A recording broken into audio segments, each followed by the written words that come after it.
Right. Everything's to right. And then a little bullseye. No, I'm leaving the recursors are out today. When you do a family picture, is that how it is also with like your kids? I think the one I'm pissed off at the most goes right in the middle. Bullseye. Yeah, we should do family pictures like that. Okay, we're going to talk more about undecidability and reductions, showing that other problems are really hard if these problems are hard. So yesterday we spent a long time, and we've done it many times, so I'm not going to go over it anymore. So in your heads you should know that this problem, where you're given a Turing machine and you're given an input, and you're trying to know whether that Turing machine accepts that input and stops and says yes, that problem is undecidable. You can't make another Turing machine that goes ahead and accepts these things. There's no way to do it. And this problem sits over here in undecidable land, recursively enumerable land. It's undecidable, but you can at least decide it halfway, in the sense that if somebody gives you a machine and an input, and it does actually accept that input, you could answer yes consistently and get it right every single time. It's just that if it didn't accept the input, you would never know it, and you wouldn't be able to answer no correctly. So because of that, if I took the complement of this, the pairs mx where m doesn't accept x, and I wanted to accept only pairs like that, there would be nothing that would consistently say yes correctly to that. There's no way to know if the machine doesn't accept x. And that machine, the complement of this, would sit in here. So if we call this, I think the book calls this, what is it called, ATM? It's got some name for this. Anybody read the book? Acceptance of Turing machine. I think they call this ATM, or just where you get your money. And here's ATM, and here's the complement of ATM. And this is very, very typical, that an undecidable problem has a complement that's not even partially decidable, that you can't do at all, that's not even recursively enumerable. It's possible that both a problem and its complement lay out here, but it's impossible that both of them would lie in here, because if they were both recursively enumerable, then the problems would both be recursive. You could answer yes and no, and they would go collapse even further down into the decidable realm. All right, so what we're going to do today is show that there are other problems, natural problems to ask about Turing machines that are also undecidable, and then we're going to shift out and talk about complexity theory for the last 3 or 4 days. Good morning. All right, so here's a problem. We're going to work this through together. Here's a problem. We'll call it empty TM, ETM. Somebody gives you a Turing machine, and I want to know if that Turing machine accepts absolutely nothing. Okay, it accepts the empty set. That means there's nothing at all in this Turing machine that will ever get accepted. We're wondering, maybe there's a way to do this. After all, there is a way to do this if this is a context-free language. If I give you a context-free language, a grammar, and I say, does it accept absolutely nothing, there's a way to do that, because you check the start symbol and see if it's useful or useless. So there is a way to answer this question for context-free languages. Hopefully, now that we've risen up a level, we can still answer the question. But unfortunately, we're not going to be able to. It's going to be undecidable, just like this is undecidable. And the way to show that these kind of problems are undecidable is to reduce this starting out problem that came from diagonalization to these new problems. And the reductions are all really similar. And basically, after we do 2 of these examples, I'm going to just tell you this general theorem called Rice's theorem.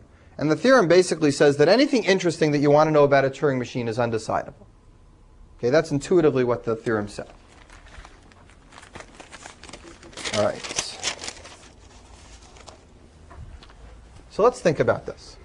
How do we reduce this problem to this problem? Without getting into a gory definition of what reduction really means, here's the idea. I want to convince you that if you could solve this problem, then you could also solve this problem. And since we know this problem is not decidable, that would imply that this problem is also not decidable. So I need to show you a conditional idea that if you could solve this, that if you guys went home and told me you had a solution for this, I could use your solution and solve this thing here that I know is impossible. And that would imply, therefore, that you are lying to me. You don't really have a solution for this. Because if you did, I'd solve a whole bunch of impossible things. So how can I use your hypothetical solution for this to solve this problem? So now think of it from my point of view. I want to solve this problem. And I've heard through the grapevine that you have an algorithm that takes a Turing machine and tells me if it accepts absolutely nothing. I know that exists somewhere, or I think it does. And I'm trying to solve the impossible here. I'm trying to decide whether M accepts X if somebody gives me a machine and an input. How can I solve this problem if I have somebody who can solve this problem? That's what I want to think about. And it's tricky only because it's kind of a meta way of thinking. Questions about Turing machines asking questions about other Turing machines, and complex connections. But when you actually come down to the logic, it isn't going to be so hard to do. So I want to discover it together. I want to try ideas that won't work, and then I'll show you an idea that does work. So if I just show you the idea right away, you'll mechanically see how it works, but I'm not sure it'll be so I don't know, so much of an epiphany. So let's at least imagine now that there's a way to do this. You know, if I give you a machine, you can stare at it for a while and tell me, hey, this doesn't accept anything. Or, oh, this accepts something, I can tell. You've got a way to do that. How are you going to solve this problem? So somebody gives you now a machine and an empty string. You've got to figure out whether a machine and a given string. You've got to figure out whether the machine accepts that string. All you have at your disposal is your own logic, and this is a subroutine. What can we try to do? Let's try something that might not work, but at least try something. Okay, we've got M, we've got X, and I got this as a subroutine. I want to know if M accepts X. What if I try this? Just a brute force approach. I'll go ahead and I'll send M to you guys. You've got this empty checker. And I'll say, hey, does M accept absolutely nothing? And you're going to give me an answer, yes or no. Now what if you tell me, yes, it accepts absolutely nothing? Then can I answer my original question? I can. I'll say, no, it doesn't accept X because you just told me it accepts nothing. Everyone agree? Well, I'm halfway there. If the other side works now, if the no side works, then I'm all done, and it's trivial. All I got to do is pass it over to you. So now I pass it over to you, but this time you say, oh, it accepts something. And then I go back and say, oh, well, now I don't know how to answer the question. I don't know if it accepts X or not. I know it accepts something, but maybe it accepts something else and not X. Maybe it does accept. I've learned nothing. So if I give it to you just brute force without thinking about doing anything to this M before I give it to you, I don't get a helpful answer unless you give me a particular answer that I like. But if you give me the other answer, I don't learn anything. All right, questions so far? So I got to fix this. I got to take this machine that somebody gave me to determine whether it accepts X or not, and I have to play with it a little bit, change it in a very particular way that I have control over, and then give it to you. And I have to do this in exactly this possible way. I've got to do it in such a way so that when you tell me the machine accepts nothing, I know that this M doesn't accept X, just like before. But when you tell me that it does accept something, then I know that this machine accepts this X precisely. But if I just give it to you straight, it doesn't help. So I have to fiddle with this M first. I got to play with it. I got to manipulate it so that when you say it accepts something, it actually does accept X. So do we have any ideas of how we can fiddle with this machine? It's going to seem just like a trick, like magic when we do it, because it's not so complicated. But you're allowed to fiddle with this machine. You can do anything you want to it. So what should we do? So here's what it's going to look like. Hold on. So I'm given MX. I'm going to change it to something else. That's going to be just a single machine. And that machine goes over to you. You give me an answer. I take the answer. I send the answer back to the original question. This part is called the reduction.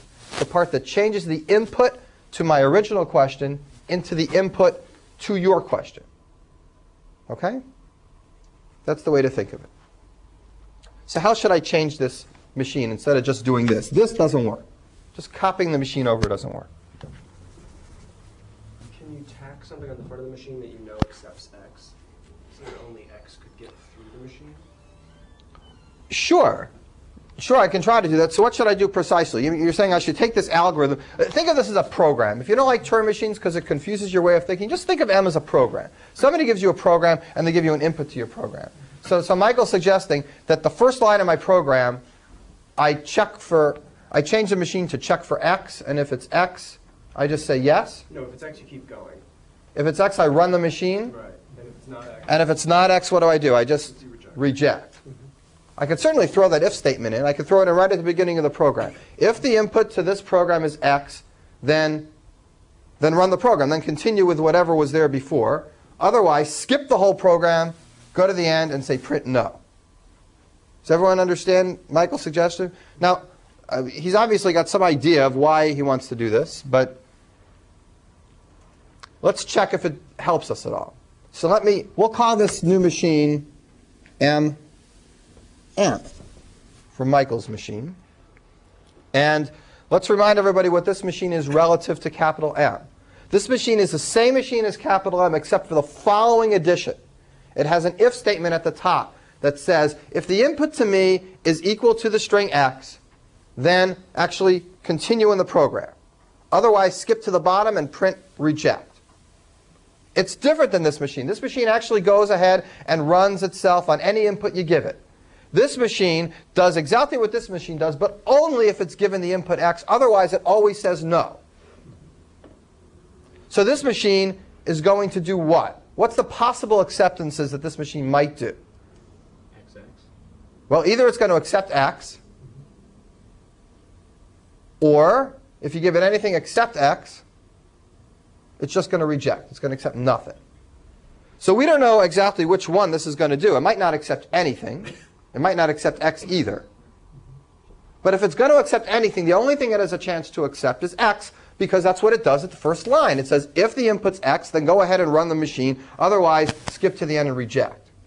So the only possible languages for M sub little m are the empty set and the single string x itself. So it seems like it's a good idea, because at least that puts us in the realm of the empty set still tells us that the answer is no to this question. But if it's not the empty set, the only possible thing that could possibly be here is just a single string. So we get the answer from this empty question to the question of whether m accepts x. Here's what it looks like. If the input equals x, then run m as usual. Else, print reject. That's what MM does. So if I want to figure out, somebody gives me a machine and an input string. I want to figure out if this machine accepts this input string. Here's what I do. I take the machine, I put in this if statement at the beginning, and I give it to you guys, and I ask you, does this machine accept something, or does it accept absolutely nothing? That's my strategy. Right, so let's go through the possibilities. I give this machine to you, and you tell me that this machine accepts something. So what is this machine possibly going to be accepting? This machine rejects everything except possibly the input x. That's the only thing it ever runs on. So if you tell me the machine accepts something, what's the only thing it could be accepting? X. So if you say the machine is not empty, that it accepts something, then I know for sure that my original machine accepts x, because if this machine accepts something, the only thing it could accept was x. And when it accepts x, it's running m on the x. So I know that m accepts x. But if you tell me that this machine I give you, this m sub m, is empty, that means it rejects everything.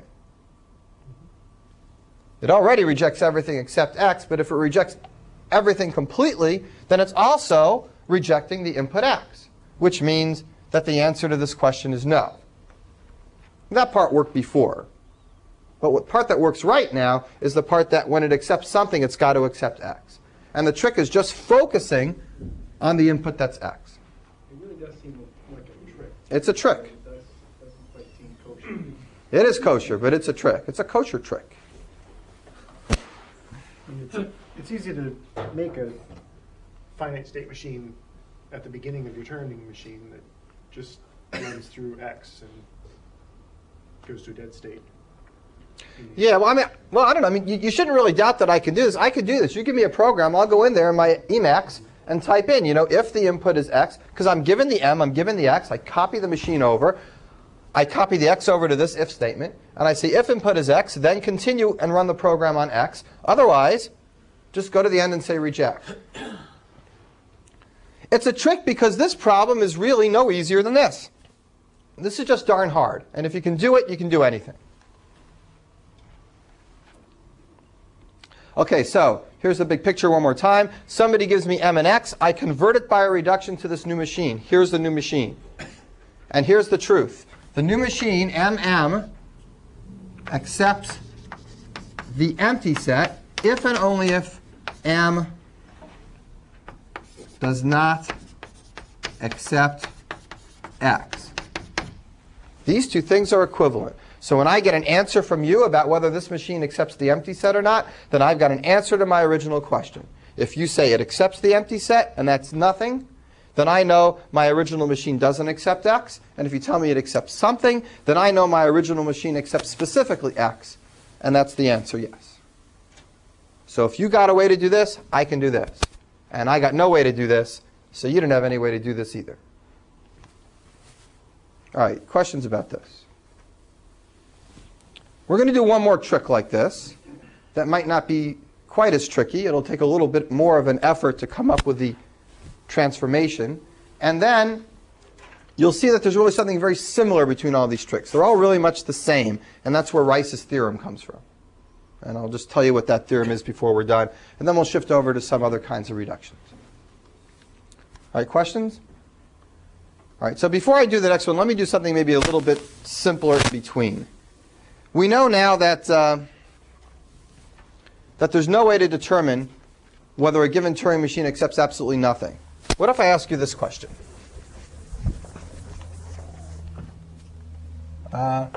Does a given Turing machine M accept a given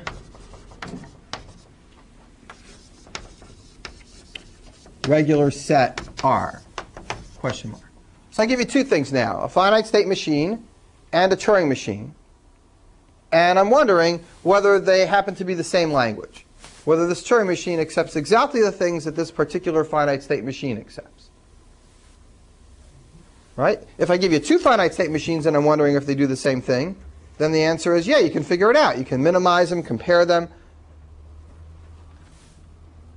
But if I give you a Turing machine and a finite state machine, maybe there's no way to know whether they do the same thing. Well, what if there was a way to know? What if you had a way to determine, given a finite state machine and a Turing machine, that they actually accepted the same language? What could you do if you had that method? Well, you could do this. You could solve this problem. How would you solve this problem if you could solve this problem? How could you figure out whether a given Turing machine accepted absolutely nothing if you could figure out whether a given Turing machine could accept any specific regular set? Right, the empty set is a regular set. You just give a finite state machine that doesn't accept anything. And you hand that finite state machine over to here, and you let this person who can tell whether Turing machines accept particular regular sets tell you whether it's the same or not. And if you give this person a specific regular set, it'll work the same way. So this person checks whether M actually accepts the empty set, and that's just what you want to figure out here. So this is just a more general problem than this.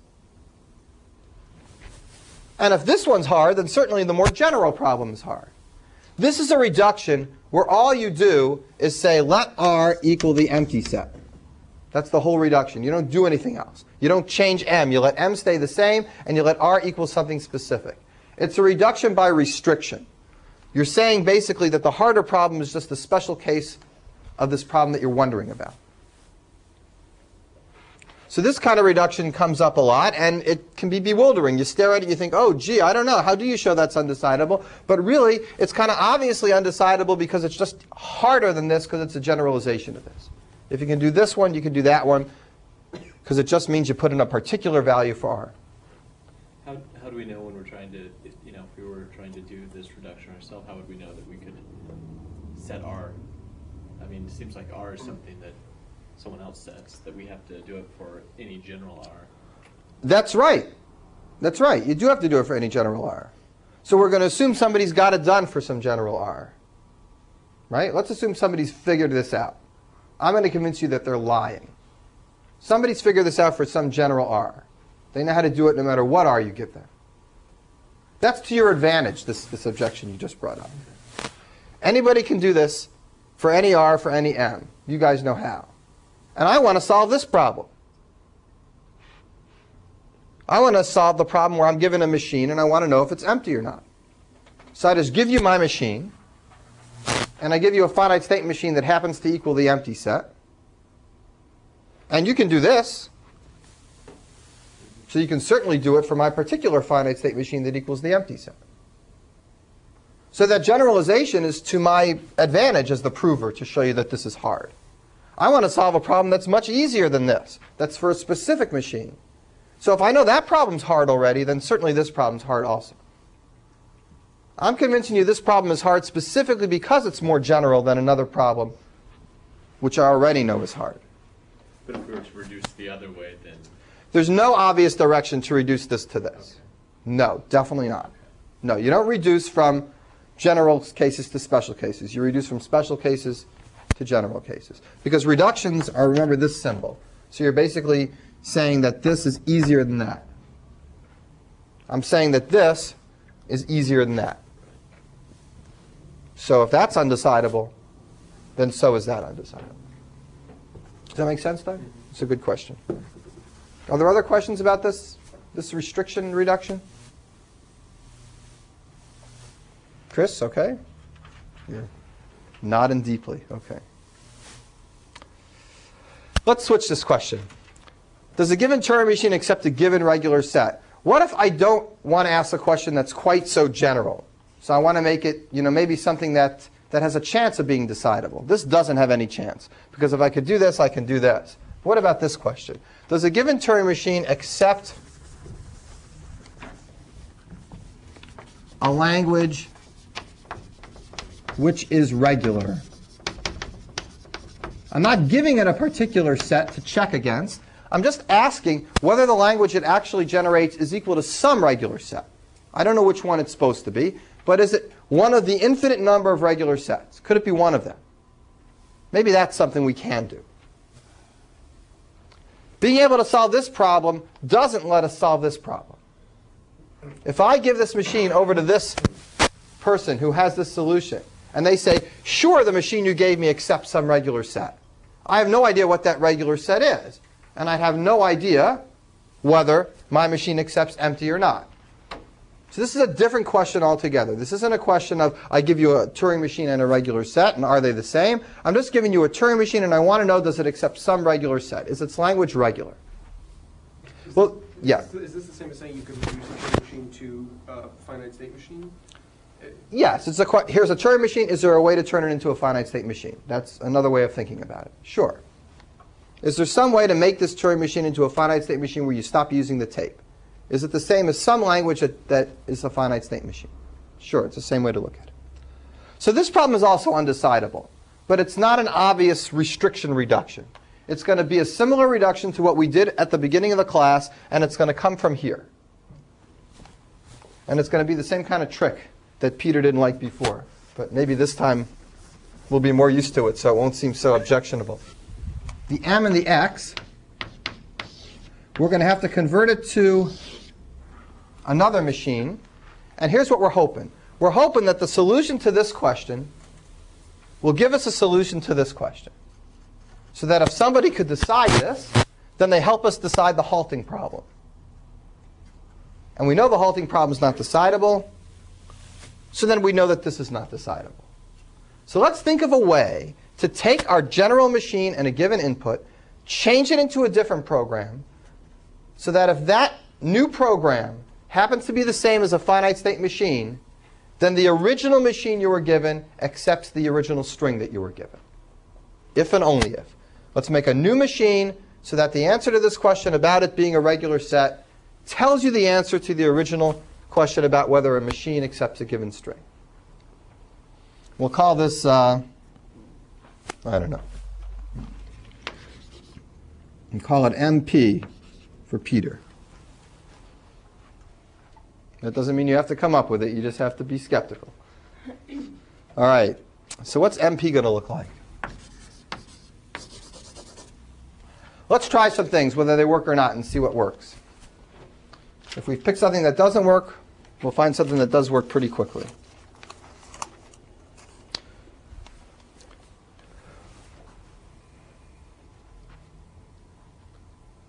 Here's my method whenever I don't really understand what's going on. I pick the last thing we did and I try that. And I figure out why it doesn't work. And then I fix it. So Michael did the last thing. Let's try the same thing Michael did last time. Michael said last time, let's chuck this if statement in front. So if the input is x, we'll actually run the machine on x. And if the input isn't x, we just reject everything. Right? Let's assume we just do the same thing. Because if we see why that doesn't work, maybe we'll get a sense of how to fix it. All right, let's do the same thing. Let's do the same trick. If the input's x, we run the machine on x. Otherwise, we reject the string no matter what the input is to this machine. This is the machine that takes input. We're going to compare its input to x. If it's the same, we'll run it. If it's not the same, we reject. Now, let's see what happens with that machine if we send it to this program. If this program says the language is regular, what do you know about this machine MP?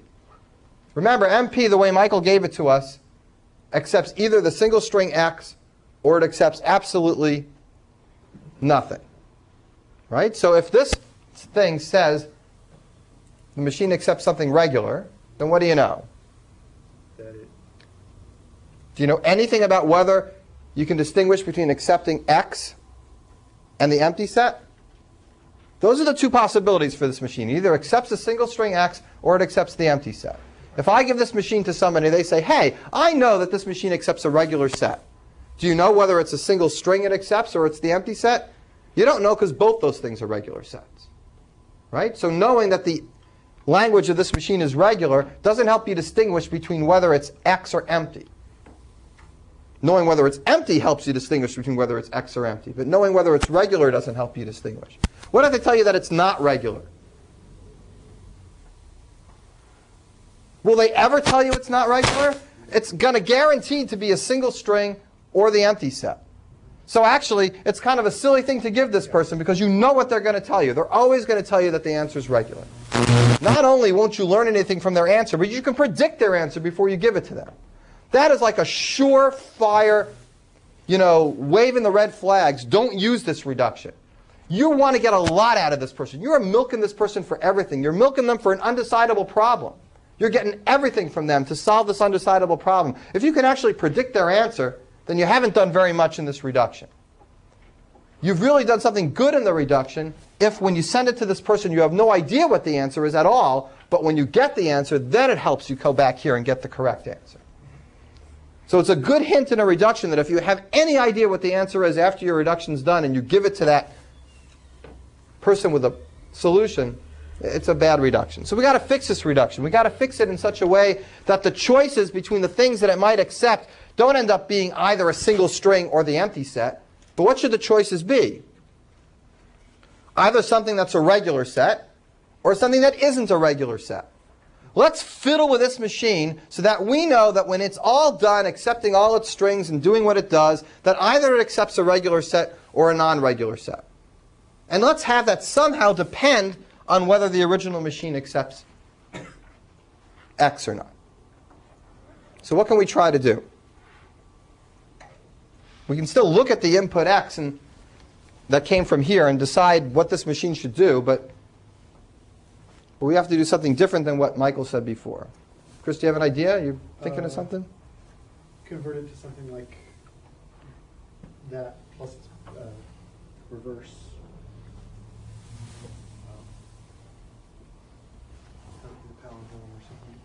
I'm still confused. Oh, so Chris is trying to think of something that's definitely not a regular set. Why don't we think of something simpler that's not a regular set? What's the first thing you can think of that's not a regular set? 0 and 1n is like a classic not regular set. So let's make this machine accept 0 to the n 1n whenever m, say, doesn't accept x. How do we do that? Is there any way to do that? Think about this for a minute. Take 2 minutes to think about it. If you think about it, you had a better chance of getting it after I write it on the board. I'm trying to avoid this feeling of, oh, that's a magic trick, and and I see it, but I don't get it. So just think about it for a minute.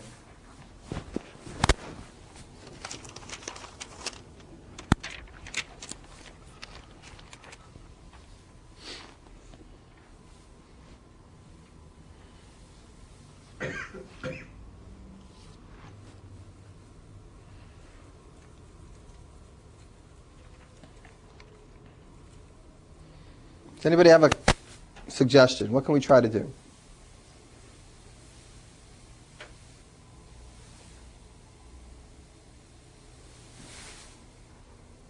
This machine is going to depend on M. You got this big complicated machine, you don't know what it does, and you're going to add a little bit in front of it for this machine. So let's try something and see if it works. Then we'll fix it if it doesn't, like we did before. What we tried before definitely didn't work, and we have an idea of where to go from there. What we tried before was either this machine will accept a single string or it'll accept empty, and both of those things are regular, so that was a bad set of choices. Let's make it so that this machine sometimes accepts a regular set and sometimes doesn't accept a regular set. So here's what we'll do. Okay, if the input is of the form 0 to the n, 1 to the n, so you look at the input and you look at it, and if it's 0 to the n, 1 to the n, if it's in that form, then you accept the string. Okay, then accept. I like that because at least now I'm getting a non-regular set for some cases. Now if the input's not of the form 0 to the n, 1 to the n, what if it's... If x is... Not if x. This is a machine that takes its own input. Whatever the input to its tape is, if it's 0 to the n, 1 to the n, we'll accept it. So this machine is going to accept 0 to the n, 1 to the n. We'll see if this works or not, but at least it's a start. Now, what if the input's not 0 to the n, 1 to the n? Then if it's not, otherwise, else what?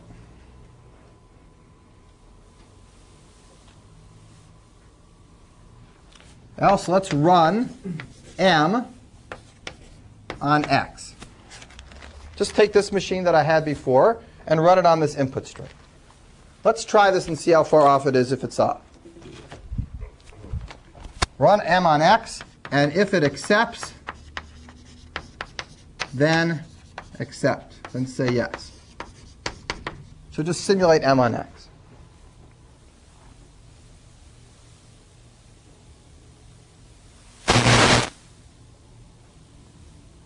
How far off is this, or does it work? What goes on here? Here's a new machine. I'm going to give you this machine, and I'm going to ask you, does it generate a regular set?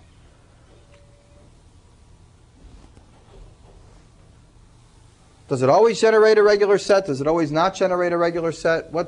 How far are we off here?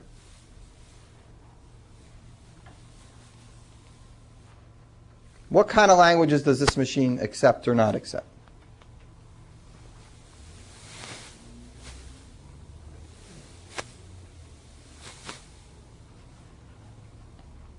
Does it always accept 0 to the n, 1 to the n? Yep. It always does, right? What about all the other strings? What else does it accept? It accepts 0 to the n, 1 to the n, and as far as all the other strings go, it might accept x, right? So either it accepts 0 to the n, 1 to the n, or it accepts 0 to the n, 1 to the n, union with x. Everyone agree? No. Maybe. You're not sure.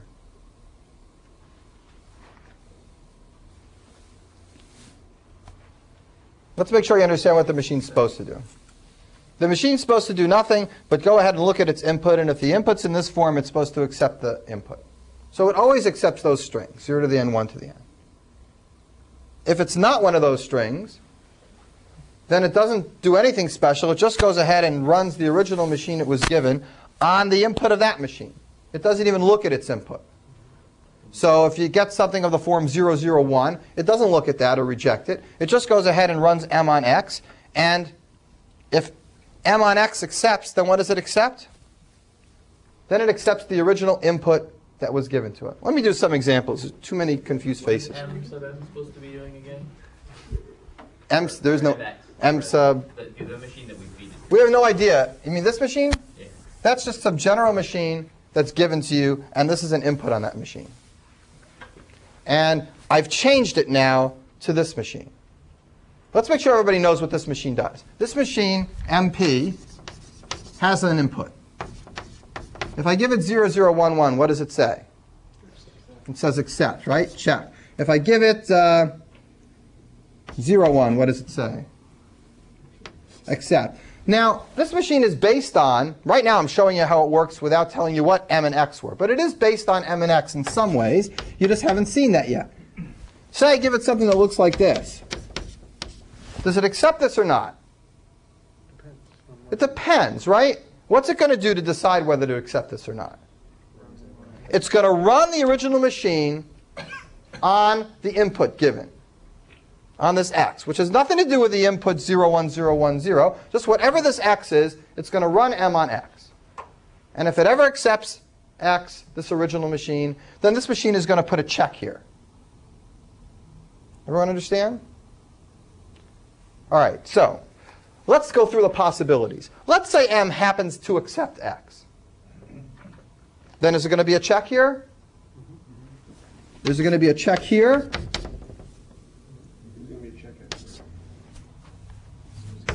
It's going to be a check here. There's going to be a check on every single string, because if the string is not of the form 0 to the n, 1 to the n, all this machine does is run the original machine you were given on X, and if there's an accepting computation, it goes ahead and says yes, yes, yes, yes, yes. So what are the possibilities for this machine MP? What are the two languages that it might accept? If M accepts X, then what is MP accept? It accepts everything. And if M doesn't accept X,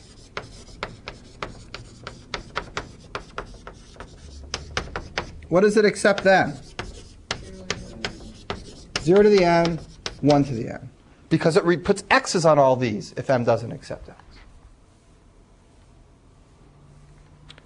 I still don't see how it accepts everything. Because all it does to decide, say it's given 0, 1, 0, 1. Let's go through its program. Okay. 0, 1, 0, 1 is not of this form. Right. So it doesn't accept. Now it goes on to this stage, and it runs the original machine on the original input. Oh, it runs the machine on X, not... Not on itself. It runs right. Right. This is my machine with my X, the one that I'm trying to figure out whether this machine accepts this X. Uh-huh. This is how I fixed it to MP. And now I give it to you, and I tell you to give me the answer of whether this is regular or not. The string you run through it, it checks if it's the form of the n, 1 of the n, and if not, then it runs X, which it accepts. So Not which it accepts. We don't have any idea whether M accepts this X or not. But if M accepts this X, then we go ahead and accept whatever string was given to us. The 0 to the n, 1 to the n, is that x? No. No. The thing that is compared to 0? No. I see. There's some confusion here about the input. You're given a Turing machine and an input here to figure out whether this machine accepts this input. We are converting this to another machine, which has its own input. This is a program and an input that you're given. You're wondering whether this program accepts this input. I'm converting it to another program, which takes its own input completely separate. You already get this. And that input goes in here, and I'm telling you what to do with that input. If that input happens to be of the form 0 to the n, 1 to the n, then I accept it. And if it's not of the form 0 to the n, 1 to the n, then I ignore it completely, and I run the original machine I was given on X, whatever X was. So I'll put a little comment here. Ignore my own input, and instead run M on X. Right? So look what we've done. We've made a dichotomy here. We've taken MP and had its language output be two possible things. One is everything, if M accepts X, and one is 0 to the n, 1 to the n, if M doesn't accept X. And I built it just for that purpose. So now I give this MP to you. And you know how to check whether machines happen to be the same as some kind of finite state machine. you know a way to do that. And I give you MP, and you tell me, hey, that's not the same as any finite state machine. And I say, it's not, thanks. Which one of these possibilities can I rule out? Well, if it's not the same as any finite state machine, it's certainly not sigma star. It's got to be this one. And if it's got to be this one, then I know M doesn't accept X. So I got the answer to my original question. And if you tell me it is a finite state machine, I know the only way that could be is if it accepts sigma star, and then I know M does accept X. So it's a sneaky way for me to get the answer to the question whether M accepts X by using you, somebody who knows a way to check whether a machine accepts a regular set or not. That MP can only accept either everything or a particular set that we happen to know is not regular. So when I get an answer as to whether this machine has a language which is regular or not, I know exactly which one of these cases occurred. If we use Michael's reduction just blindly, then these two cases would have been the empty set and a single string, both of which were regular. And then knowing whether the language is regular doesn't help me distinguish between this one or this one. And that would be bad.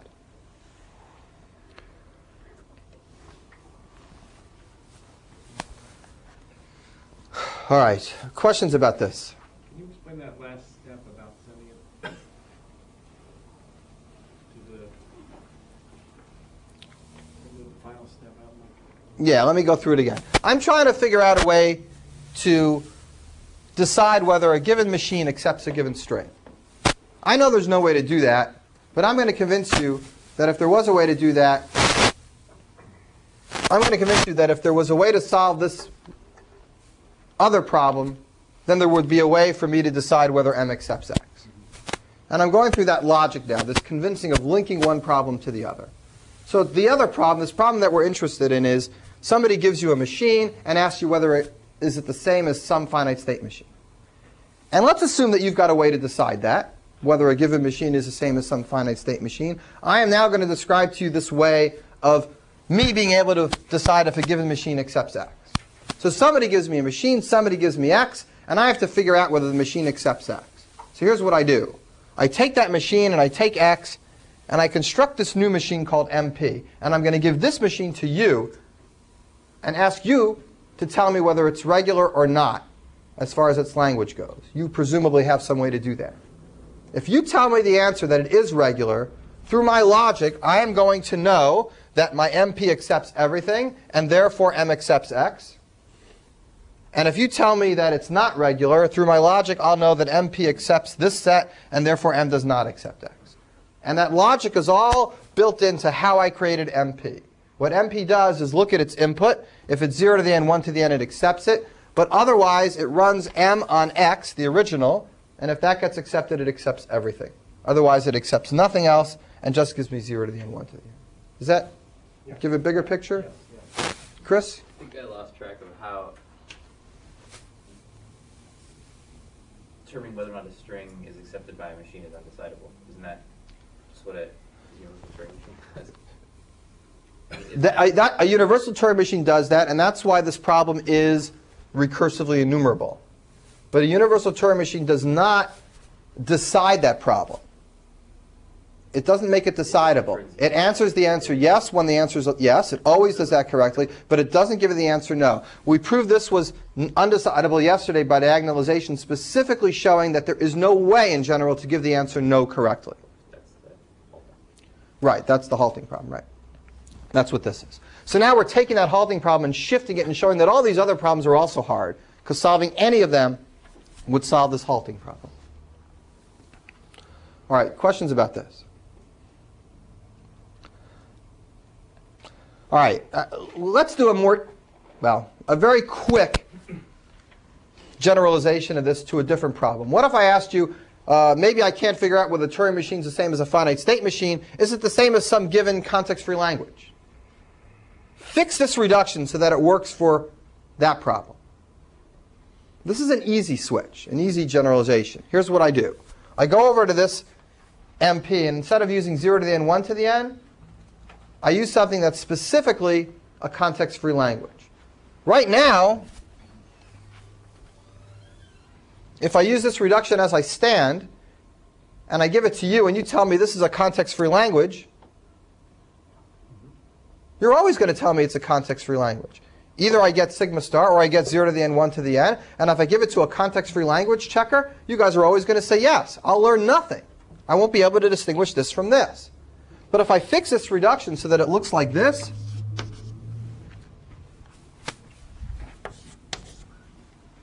now if I give that MP to a context-free language checker and it tells me yes, I know it's got to be sigma star because that's not context-free.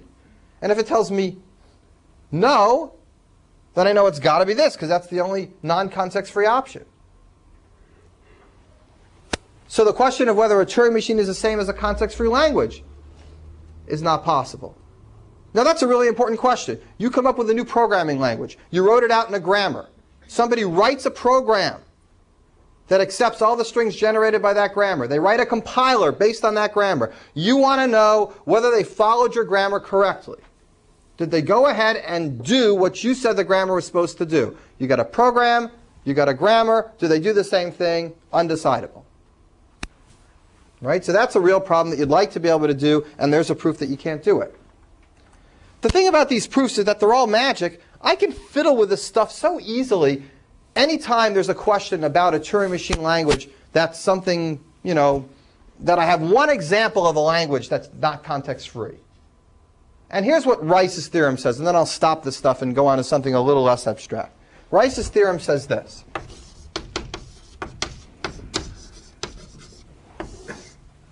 Let's say you have a general problem like this. You're given an M, and you want to know something about the language of M. Is the language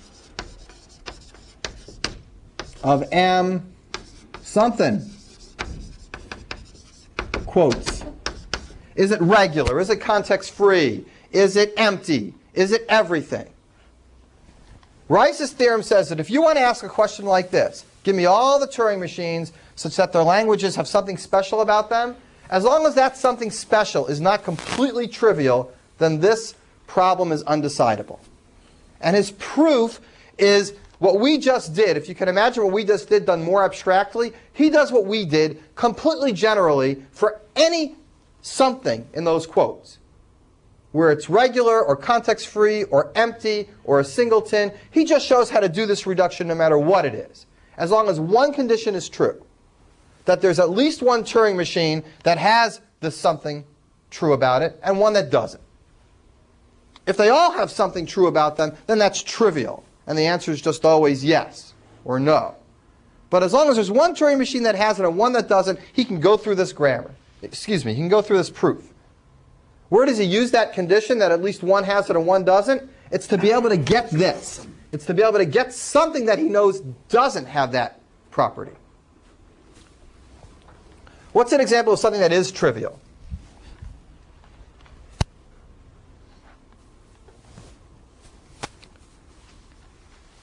Here's something that's trivial. Give me all the Turing machines that I'm going to ask you. Is the language that they generate recursively enumerable? Well, by definition, it's recursively enumerable. Whatever they accept is recursively enumerable. There's a Turing machine that does it. The answer to that's always yes. So his theorem doesn't apply to trivial things. But anything else interesting you want to know, is the language that M generates equal to everything? Undecidable. Equal to nothing? Undecidable. Equal to a regular set? Undecidable. Equal to some context-free language? Undecidable. Anything interesting you want to ask about a Turing machine that relates to its language is undecidable. That's Rice's theorem. Troy, what about something like, does a Turing machine have an accept state? That's a good question. That particular question doesn't relate to the language of the Turing machine. These are questions that all relate to the language the Turing machine generates, not to the particular Turing machine you're using. So if you want to ask a question about Turing machines that relate just to the machines themselves rather than the languages they generate, this says nothing about that kind of stuff. And there may be plenty of decidable problems that just say, does this Turing machine say have 2 or more states? Does this Turing machine have a final state? That's a question about the machine and not the language that the machine generates. So Rice's theorem really has 2 conditions. One is that it's not trivial, and the second is that it's a question about the language, not about the machine itself. Obviously, you could have lots of different Turing machines that generate the same language, and you could ask special questions about it. That's a very good question. Yeah. Yeah. You meant, Michael, it has an accept state whether or not you can get there, right? Yeah, yeah. Right. You meant just, let's check if there's an accept state. Right. You're not trying to ask, does it accept something? Right. Because that is harder. Right. Right. Just looking for an accept state doesn't tell you whether it accepts something or not. Because it might not ever be able to get there. Okay, questions about this? All right. I'm going to let this topic go. You should keep in mind then that everything you really want to know about Turing machines is undecidable. And we'll move on to a different topic. We're going to think about a problem now and wonder about whether it's decidable or not. And this is a fundamental distinction from the things we've been doing. The problem that we're going to talk about now is going to have a different result. And at the heart of it is going to be an implication that there's a hierarchy of problems that take a different amount of time and space. And here's kind of the picture we're going to be dealing with. The normal decidable circle now is going to get refined into lots of other circles. We're going to move away from computability theory, which talks about what you can compute, down to complexity theory, which talks about how much does it cost us to compute it, assuming you can already compute it. So everything in our circle now is in the decidable circle. And the question is, how much time does it take? So we'll start with a very, very simple picture to start, P and NP. Polynomial time algorithms and non-deterministic polynomial time algorithms. And this is going to get refined and refined. We're going to have about 5 or 6 concentric circles in here by the time we're done.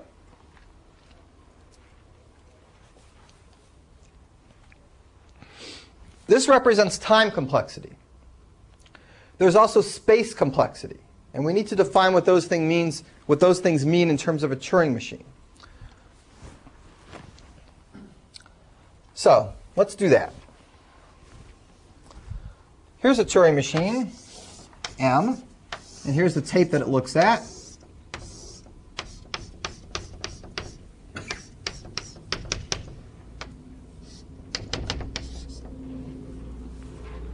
It's got its finite states in here, and it looks and goes left and right.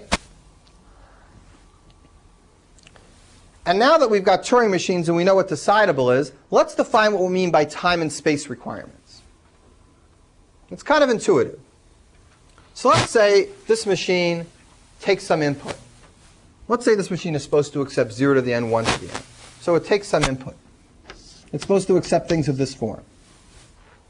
And it goes back and forth, and it does some checks, and sooner or later it ends up saying yes, or it stops and says no.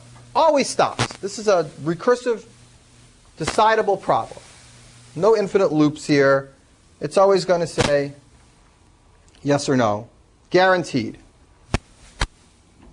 Okay. How would you measure the time that it takes to do this? What would you think is a good measurement of time?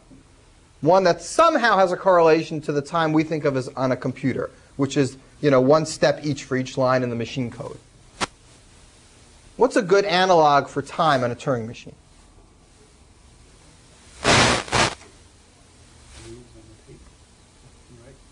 Okay, what about moves on the tape? Or just moving over arrows? Every time you move over an arrow, you move to the left or to the right. Count how many times you moved over arrows. That's the amount of time it takes to accept or reject this string. For a whole language, the time it takes to accept or reject is the maximum of all those. So let's say I can convince you that to accept or reject this language, we never actually use more than n squared steps. I'll even give you a method. You see a 0, you scan over all the zeros until you see a 1, and then you X them both off. Then you go back. How long does that take? It takes n to scoot over, then you go back. N to scoot over, you go back. N to scoot over, you go back. You do it n times, so it's about n squared steps. So there's an n squared Turing machine algorithm to accept this. Now the thing is, just like your own problems or your own programming languages, we don't really care about constant factors when we're talking about time complexity. But what's different about Turing machines is I have a one tape algorithm I just described to you that takes n squared to do this. If I added an extra tape, I could do it faster. I could do it in n. How could I do it in n if I added an extra tape? What could I do to speed it up? I got another tape to help me. Neil, you got an idea? Stagger the heads and read across. So one machine would just stay at the beginning. The other machine, I guess we copy the input to the other machine. That only takes n to copy input. And then we'd start the second machine at the 1, and then read the zeros and the ones together. And if we hit the blank at the second tape the same time we hit a 1 on the first tape, then we stop. It's a perfectly reasonable idea. That takes linear time. So we just cut down our n squared to linear. That's not a constant factor. That's a serious improvement. You should keep in mind that depending on the version of the Turing machine you use, even though it has the same power, using a different version with different tapes does change where a problem lies as far as its time complexity. And people do a lot of work on this. They do a lot of work with how much do you have to pay in order to give you 2 tapes. Can you always do it with a square explosion in the time? Or are there versions where it takes, more than a square? Here's a version, where we added a second tape and we knocked it down by a square root, where there was a square blow up by getting rid of that tape. So there's all sorts of theorems about this. We won't get into too many of them, but you should know that there's a trade-off between the model and how much time it takes to run something. This theory of computation doesn't concern itself with the time to write the book. No. That's software engineering. Right. It's being a CEO. Or maybe a CTO. No, it doesn't. Yeah. No, I guess you just assume somebody can write them.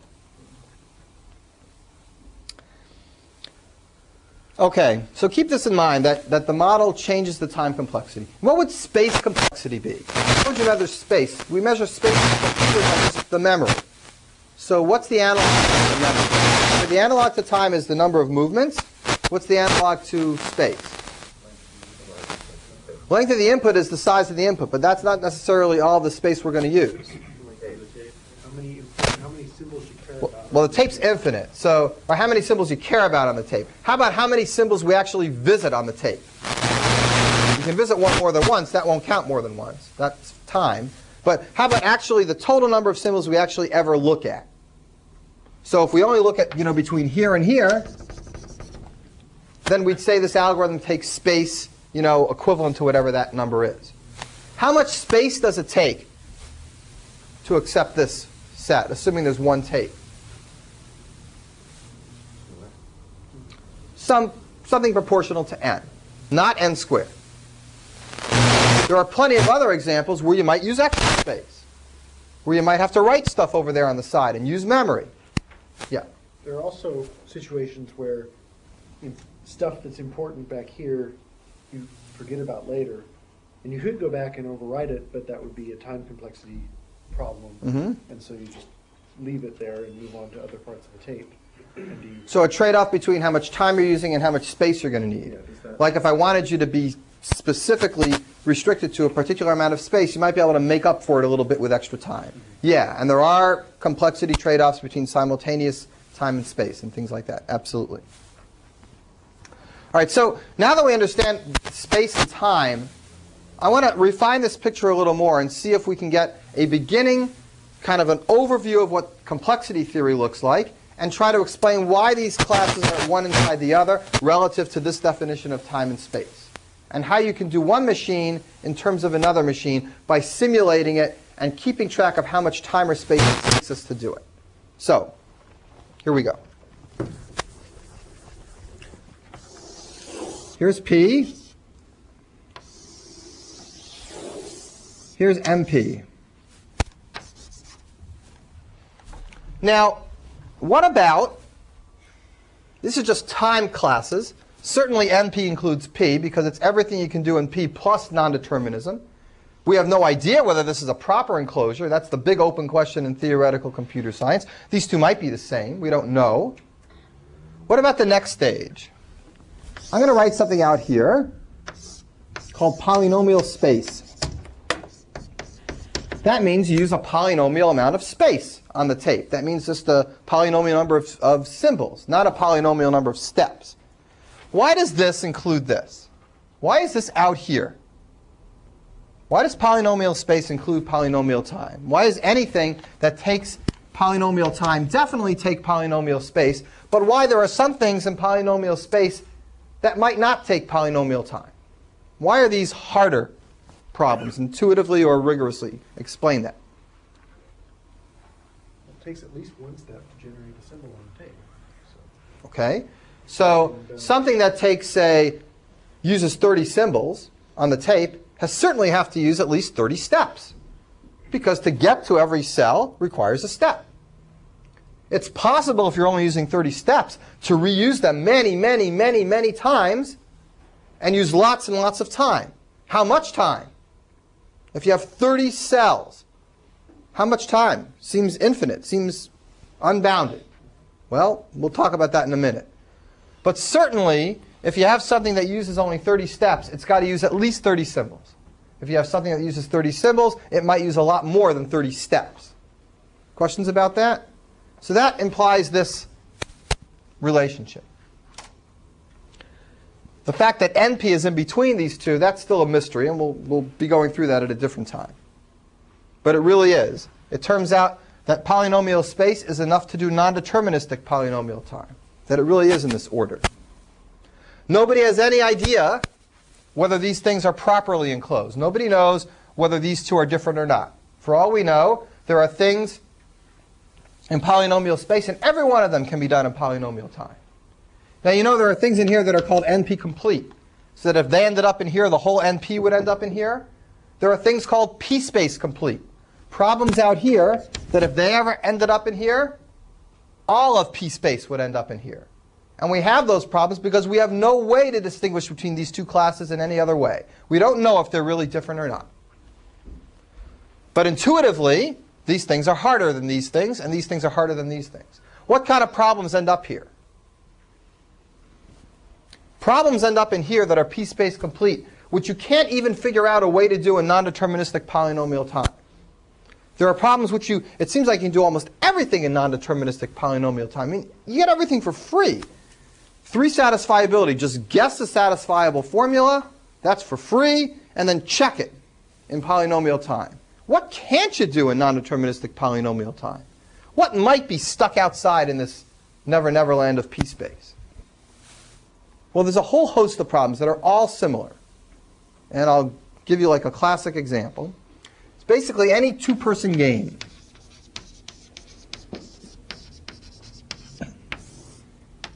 And there's a really, really famous one that you've played when you were children, or probably did. And it can be described on a graph, but I'll just describe it to you like you played it when you were children. And then I'll talk about what this problem really is and try to give you a sense that it's not able to be done easily in non-deterministic polynomial time. And as far as anybody knows, there's no way to do it here, but nobody's been able to really prove that there's no way. Here's the game. You and your friends sit there and you come up with geographical locations, and you take turns. So I start with New York, and then Chris has to come up with a geographical location that starts with a K. Kathmandu. Most people say Kentucky. Kathmandu. So I say Uruguay. Your turn, Chris Walker. Yemen. Yemen. I'm stuck. All right. So you play this game until somebody gets stuck. Now, in the car, this is just a game, make sure the kids don't drive the parents completely batty on long car trips. And it's usually a game to see who knows the most places, or who can just make them up in a clever way. Right? So I would just stick north and south prefixes to many places, whether they have them or not, and you can go a long way with N's and S's. In any case, especially if you live in New Jersey, because anyway. So you cheat your kids. I don't cheat anymore. I used to cheat when I was a kid. The real way to play this game is that everybody gets a book with all the places in them. So it's not a question of who knows more places. The real way to play this game is everybody's got the book. And when it's your turn, just go ahead and look up something that starts with that letter and yell it. And then everybody's got to cross it out. You can't use the same thing more than once. Everyone understand? That's the real way to play the game. And the question is, given a book of names, who wins the game? The person who goes first or the person who goes second? Everyone understand the question? That's the real way to play.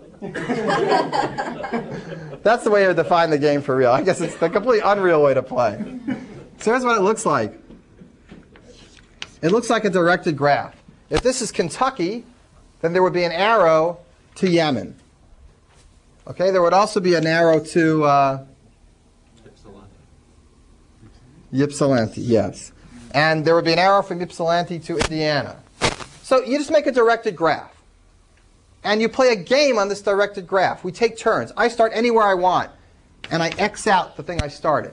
Now you can move to anywhere that the arrow points to, and you X out what you want.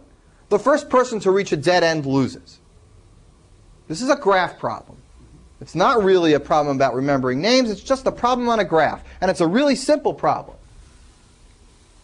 Okay, you just move it along, and the first person that you can get into a dead end loses.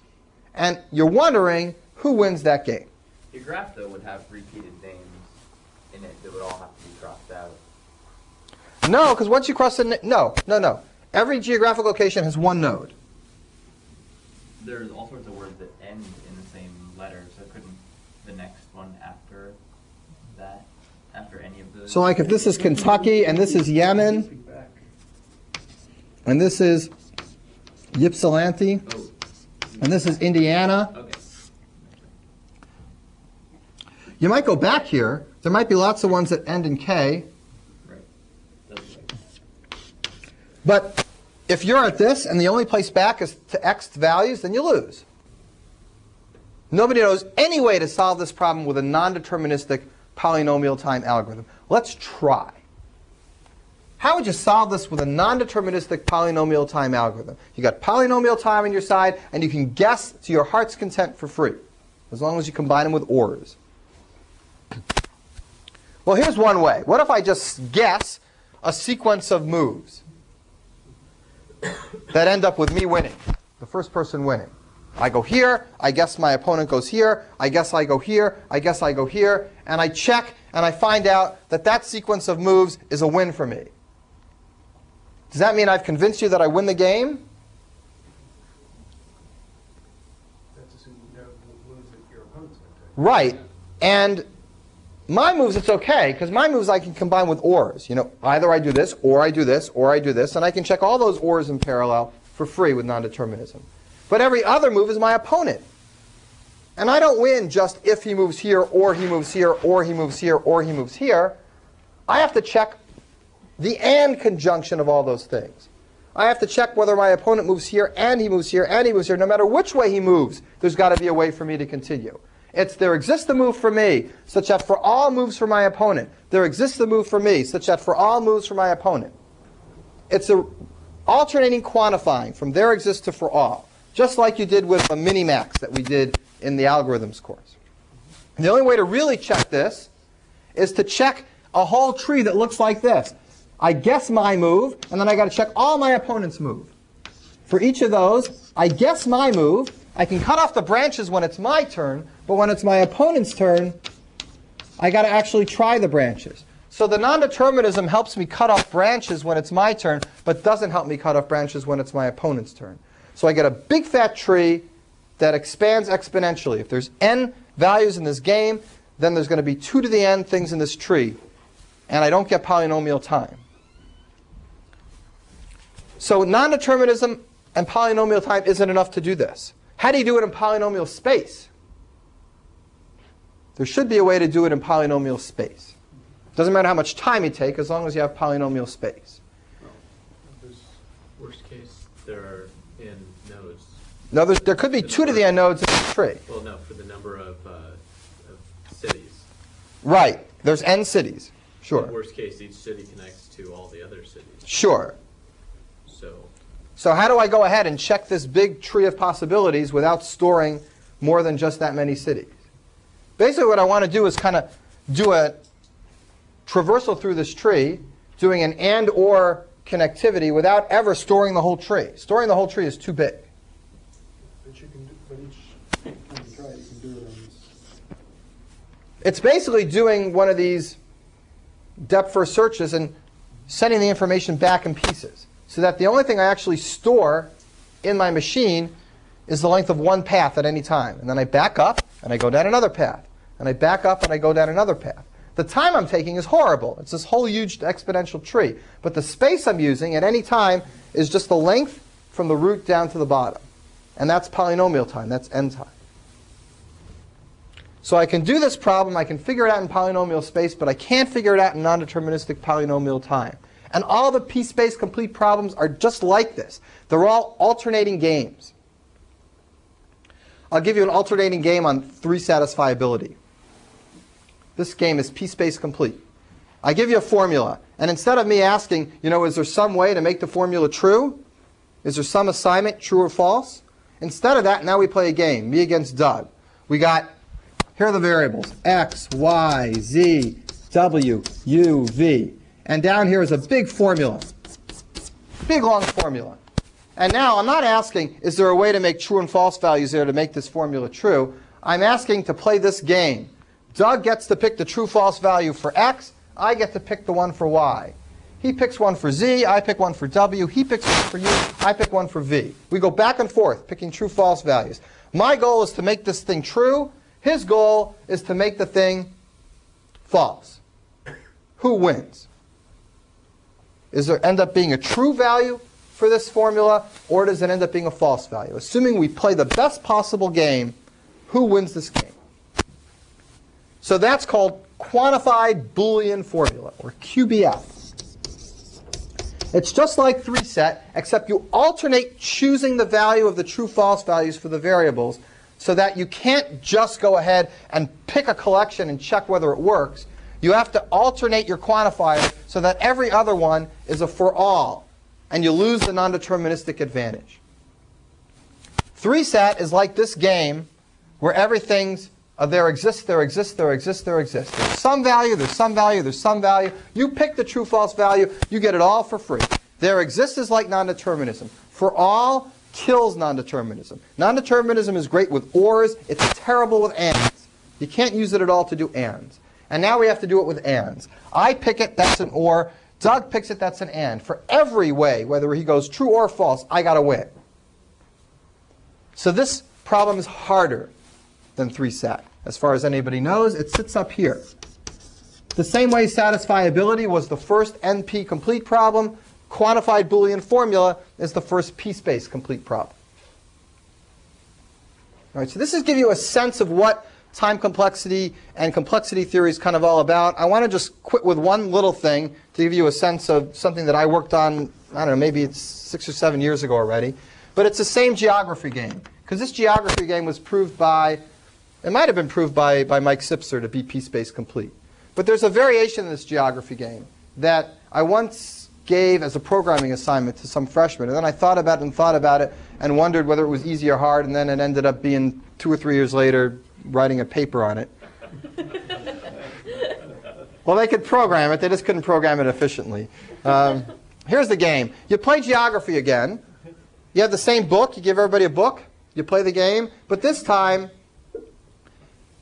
instead of having to take your move from where the other person left off, like you start.